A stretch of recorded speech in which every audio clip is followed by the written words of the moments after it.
Já estamos de volta aqui com o seu Doutor Me Consulta pelo SBT, canal 12.1. Hoje o nosso bate-papo está muito importante porque estamos falando sobre encefalocele, que é uma malformação do feto. Já sabemos aí da questão de causas hereditárias, também de outros tipos de assuntos que a ciência e a medicina explicam para você e que dá para conviver com isso, com a malformação. Tanto é que a gente vai conversar agora, falar novamente aqui com o doutor Simão Lunieri, neurocirurgião. Doutor, então, falando sobre isso, sobre encefalocele, eu pergunto sobre antes da gente falar sobre conviver, né, com a doença, antes, qual exame se detecta de fato essa doença? Tem ultrassom, né? Tem ultrassom.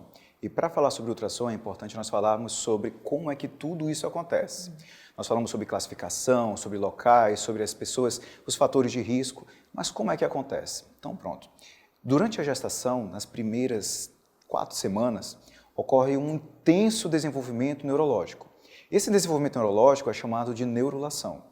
É nessa fase, antes mesmo de ocorrer o primeiro atraso menstrual, o atraso menstrual indicando a gravidez, que todo o tecido nervoso está pronto.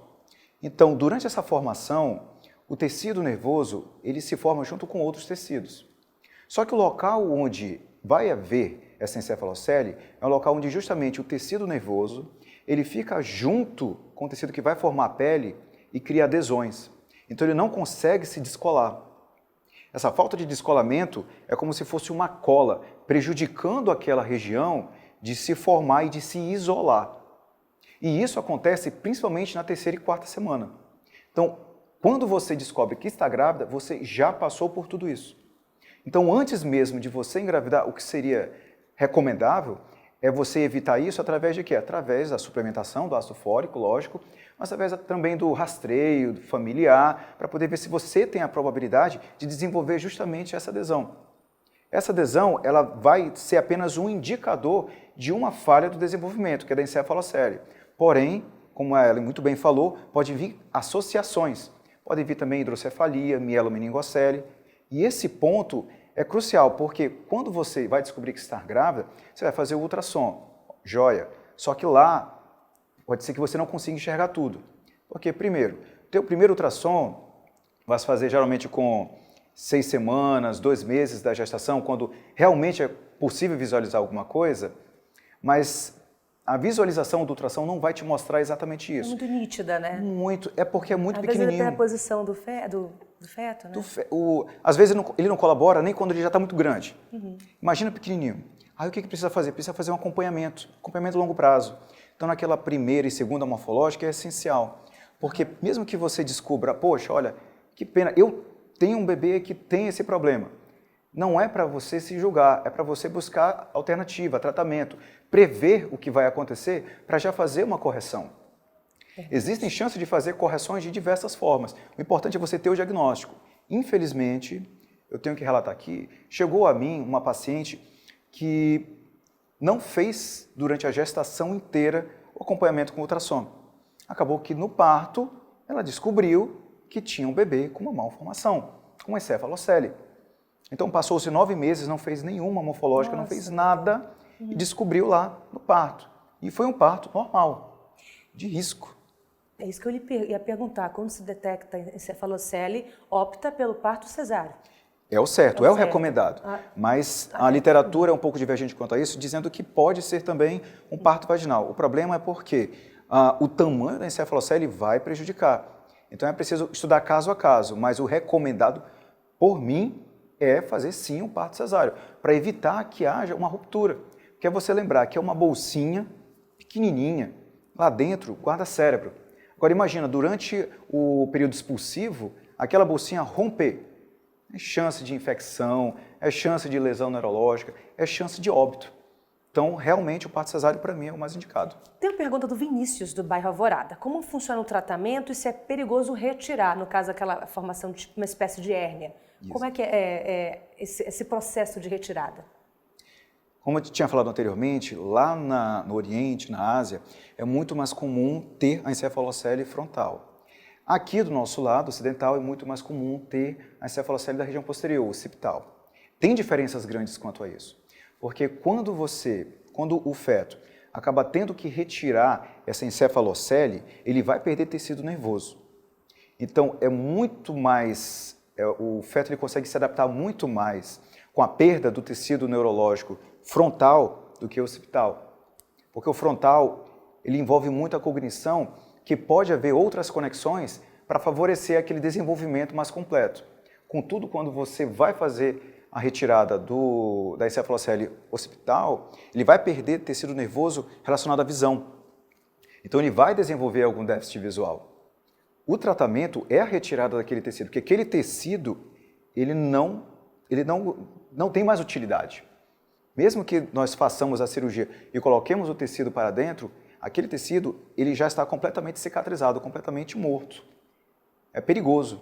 Por isso que é recomendado realmente a retirada do tecido. O problema não é nem só a retirada do tecido, o problema são os vasos que ficam juntos. Tem casos que os vasos são tão grossos, tão espessos, que dificulta o procedimento cirúrgico, colocando em risco a vida do paciente. Então, quanto mais tempo demora a corrigir, maior o risco também de vida do paciente. Como é conviver com uma pessoa com encefalocele, doutor? Porque podem surgir outras doenças, outros sintomas. É preciso sempre acompanhamento multiprofissional? Essa encefalocele que nós vemos, que é bem na cara, é o frontal, é o occipital. Esse daí, a correção acontece e nós nem percebemos mais depois da correção cirúrgica. Só que tem aqueles que nós nem sabemos que existe. Por exemplo, aqui nessa região anterior, existe um assoalho que nós chamamos de fossa anterior, que é onde fica ossos que conectam o nervo olfatório com o nariz. Pois bem, pode ter alguma falha também nesse local, fazendo com que o tecido cerebral dessa região caia para dentro de onde fica o nariz. Então acaba a pessoa nem sabe que tem isso, passa despercebido e começa daqui a pouco a gotejar, na adolescência, na infância, começa a gotejar o nariz, e na verdade é líquor que está saindo. Então tem aquelas encefaloceles que são ocultas, que são difíceis de notar. Imagina que você, no ultrassom, com um bebezão, é difícil às vezes de notar uma encefalocele occipital ou frontal, imagina quando é dentro dos ossos da face. Então é preciso também ter esse cuidado com crianças que desenvolvem algum tipo de sintoma atípico e principalmente quando vem associado com déficit neurológico.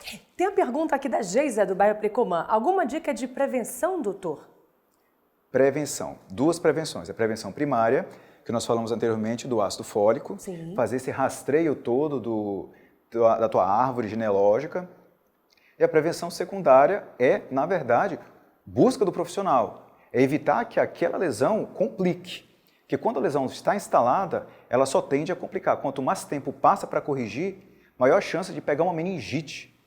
Se romper aquilo, e a qualquer momento pode romper, evoluir com meningite. Então, o tratamento ele tem que ser iniciado, na verdade, até mesmo antes de você gestar. Doutor, eu volto para o assunto da questão da criança quando tem a encefalocele. O Nélio, do bairro Liberdade, ele pergunta se a criança pode ter muitas sequelas, referente mesmo à doença neurológica. Pois é, aí depende justamente do Aliás, local. perdão, a má formação congênita, perdão. Depende do local. Por exemplo, a encefalocele hospital, ela vai pegar uma região que nós chamamos, temos um mapeamento cerebral que são chamados de áreas de Brodmann. Então, a área posterior é numerada de 17, 18 e 19, que são áreas relacionadas à visão. Então, se alguma dessas áreas for acometida, for levada para dentro desse saco herniado, dessa encefalocele, vai gerar um déficit neurológico. O déficit neurológico qual vai ser? Algum relacionado ao campo visual. Ou a criança vai ficar com dificuldade de enxergar um lado ou o outro, ou ela vai ter a maurose, que é a completa perda da visão por conta da recepção da visão, que é recebida toda no hospital, não existir mais.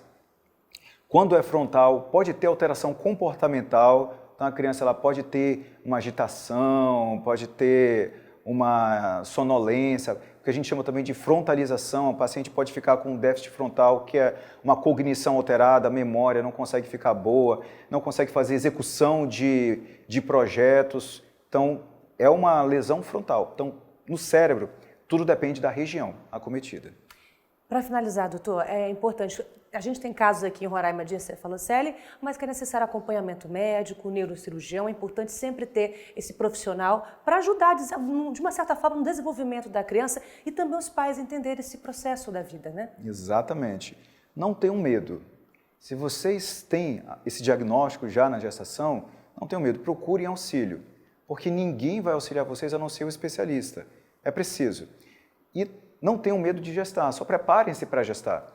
É importante cada coisa, cada ponto da sua vida ser programado.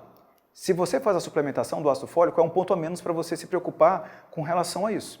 Mas lembre-se o que eu falei anteriormente, a incidência vem diminuindo da encefalocele, justamente por causa dessa conscientização.